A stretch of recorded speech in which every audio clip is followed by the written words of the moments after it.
Hello friends, मैं हूं के सर। आप लोग पीछे एनसीईआरटी का सीरीज ज्योग्राफी क्लास 8 का चैप्टर फर्स्ट लेकर के आया हूं। तो चलिए शुरू करते हैं। यहाँ से देख सकते हैं ये क्लास 8 का ज्योग्राफी का फर्स्ट चैप्टर है। तो चलिए शुरू करते हैं। दे दिया है कि संसाधन किसे कहते हैं। तो संसाधन वैसा पदार्थ जो हमारी आवश्यकताओं को पूरा करे उसे संसाधन कहते हैं। यानी जो हमारी आवश्यकताओं को जरूरतों को पूरा करता है उसे क्या कहते हैं, संसाधन कहते हैं। जैसे वायु, जल, कोयला, यानी कि हमारे आसपास जो भी वस्तु हम देखते हैं सभी संसाधन है। ठीक है, चलिए बात करते हैं आगे। संसाधन होते नहीं बनाए जाते हैं, किसका कथन है ये? तो जिमरमैन का कथन है। ध्यान रखें, ये जो संसाधन होते नहीं बनते हैं या बनाए जाते हैं, किसका कथन है? तो जिमरमैन साहब का कथन है। ध्यान रहे कि ये संसाधन क्लास 8 का, और उसी को हम विस्तार में अगर पढ़ने की बात करते हैं तो क्लास 10 का फर्स्ट चैप्टर वहां पर आपको पढ़ाया जाएगा। फिर भी यहाँ पे जो दिया हुआ है एनसीईआरटी में उस आधार पर आप यहाँ पर पढ़ सकते हैं। फिर है आगे, हमारे पास पेट भरने के लिए बहुत है लेकिन पेटी भरने के लिए नहीं। किसने कहा है संसाधन के संबंध में? तो महात्मा गांधी ने कहा है। किसने कहा है? महात्मा गांधी ने कहा है। ओके, तो चलिए बात करते हैं आगे। इसी में देखते हैं, देख सकते हैं यहाँ पे दे दिया गया है। ठीक है, देख सकते हैं महात्मा गांधी दे दिया है। चलिए आगे बात करते हैं। इसी में प्रत्येक संसाधन का अपना अलग अलग मूल्य होता है। ध्यान रहे, जैसे सौंदर्य मूल्य, आर्थिक मूल्य, प्रशासनिक मूल्य, आप सबके बारे में अलग से बता देते हैं आप लोगों को, ऐसे 10th में बताया जाएगा। सौंदर्य मूल्य हुआ जो देखने में अच्छा हो, आर्थिक मूल्य जिसका मूल्य ज्यादा हो, पैसा ज्यादा हो। फिर है आगे क्वेश्चन है, समाप्तता के आधार पर संसाधन को कितने भागों में बांटा गया है? 2 भागों में बांटा गया है। एक होता है नवीकरणीय संसाधन और दूसरा होता है अनवीकरणीय संसाधन। यहां से क्वेश्चन बीपीएससी टीआरई में पूछा हुआ है। ठीक है, चलिए आगे देखते हैं। इसी में तो फिर नवीकरणीय संसाधन किसे कहते हैं? और ध्यान दें, संसाधन को इंग्लिश में रिसोर्स कहते हैं। ठीक है, तो चलिए बात करते हैं। वैसा संसाधन जो कभी खत्म न हो या खत्म होने पर पुनः बन जाए, जैसे सौर ऊर्जा, सौर यहाँ पे सौर होगा, सौर ऊर्जा, वायु, मिट्टी, जल, वन, ये सब खत्म नहीं होगा इस धरती से। जिस दिन खत्म उस दिन पृथ्वी ही खत्म हो जाएगा, जीवन ही संभव नहीं रहेगा। तो ये कभी खत्म, यदि खत्म हो भी जाता है तो पुनः बन जाता है। ओके, चलिए आगे देखते हैं। अब अगला है अनवीकरणीय संसाधन। देख सकते हैं दे दिया गया है अनवीकरणीय संसाधन। तो चलिए देखते हैं। इसी में वैसा संसाधन, देख सकते हैं यहाँ पे दे दिया गया है, वैसा संसाधन जो उपयोग करने पर खत्म हो जाए या पुनः बनने में हजारों वर्ष है। खत्म तो हो जाए तो पुनः जल्दी नहीं बनेगा, यदि बन भी रहा है तो हजारों वर्ष लगता है, सैकड़ों वर्ष लगता है, तो उसको अनवीकरणीय संसाधन कहते हैं। ठीक है, जैसे कोयला, आप भी जानते हैं कोयला खान से निकालते निकालते खत्म हो जाता है, और आप भी सुनते भी होंगे कि कोयला धीरे धीरे खत्म हो रहा है, पेट्रोलियम धीरे धीरे खत्म हो रहा है, प्राकृतिक गैस, जीवाश्म, ये सभी अनवीकरणीय संसाधन है। ठीक है, फिर है उत्पत्ति के आधार पर संसाधन को 2 प्रकार होते हैं, एक जैव संसाधन, एक अजैव। और ये ध्यान है, ये बहुत ही अच्छा टॉपिक है, इससे चैप्टर पूछा गया बीपीएससी टीआरई में, चाहे पीआरटी हो, टीजीटी हो, पीजीटी हो, सब में यहाँ से क्वेश्चन पूछा गया इस चैप्टर से। ओके, इसीलिए आप उसको अच्छा से देखिए और अपने दोस्तों के बीच अधिक से अधिक शेयर कीजिए। यदि आप हमारे यूट्यूब चैनल पर नए हैं तो इससे सब्सक्राइब कीजिए चैनल को, और प्रत्येक वीडियो का आप देखिए, और बहुत सारा वीडियो बनाया गया है जहां पर आप देख सकते हैं। यदि इसका पीडीएफ चाहिए तो आप इस वीडियो के डिस्क्रिप्शन बॉक्स में हमारे टेलीग्राम लिंक दिया हुआ है, वहां जुड़ जाइए, वहां से आपको पीडीएफ मिल जाएगा। ओके, चलिए आगे बात करते हैं, जैव संसाधन के बारे में बात करते हैं। वैसा संसाधन जिसमें सजीव के गुण मौजूद होते हैं, जिसमें सजीव के गुण मौजूद होते हैं, उसे क्या कहते हैं?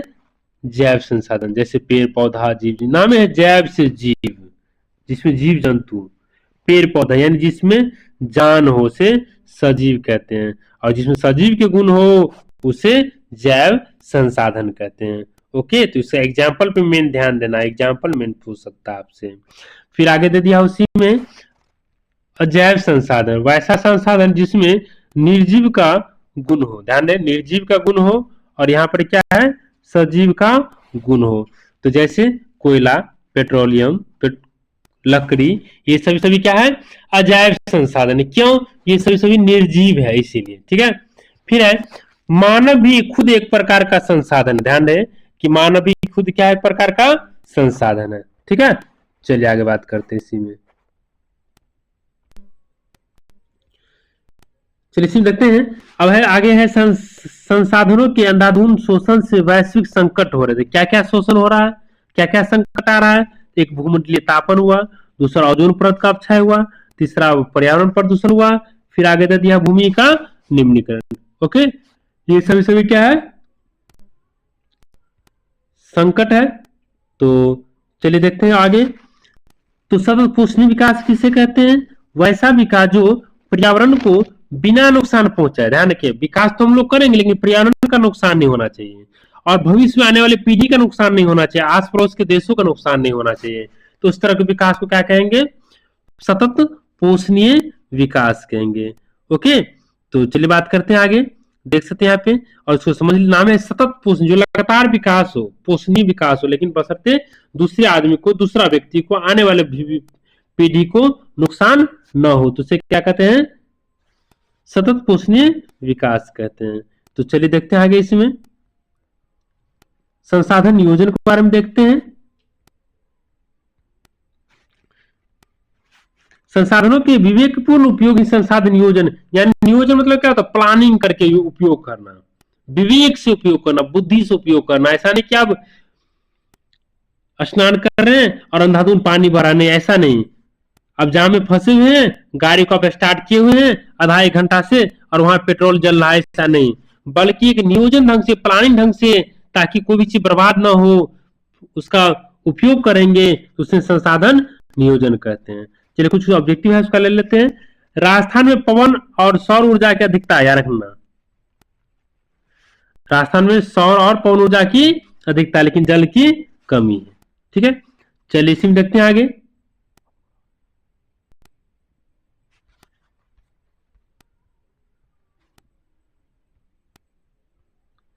स्मॉल इज ब्यूटीफुल किसका पूछता है? तो सुमेश्वर सिंह का।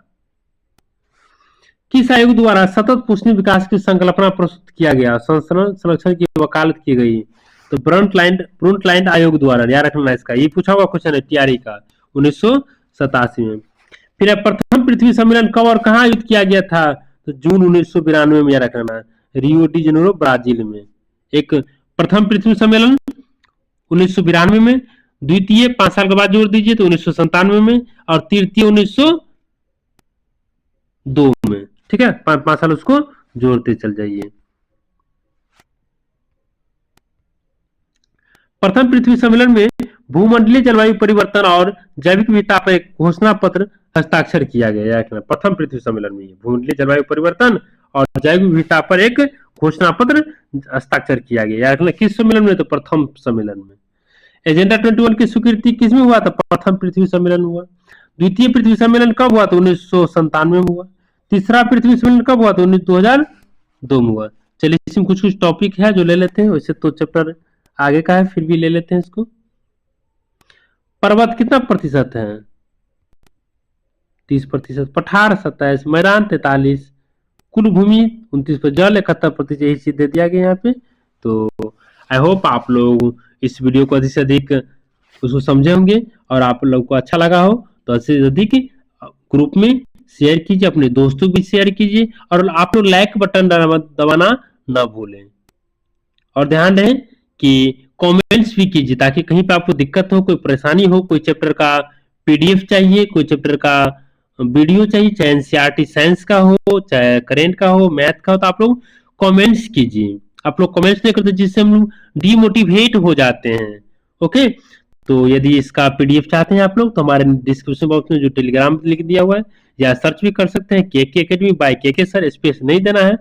तो आपको आ जाएगा, सभी पीडीएफ चैप्टर बाय चैप्टर आपको दिया जा रहा है, वहां से निकाल करके प्रिंट निकाल करके वहां भी आप पढ़ सकते हैं। ओके, तो चलिए बहुत बहुत धन्यवाद आप लोग को। जय हिंद, जय भारत।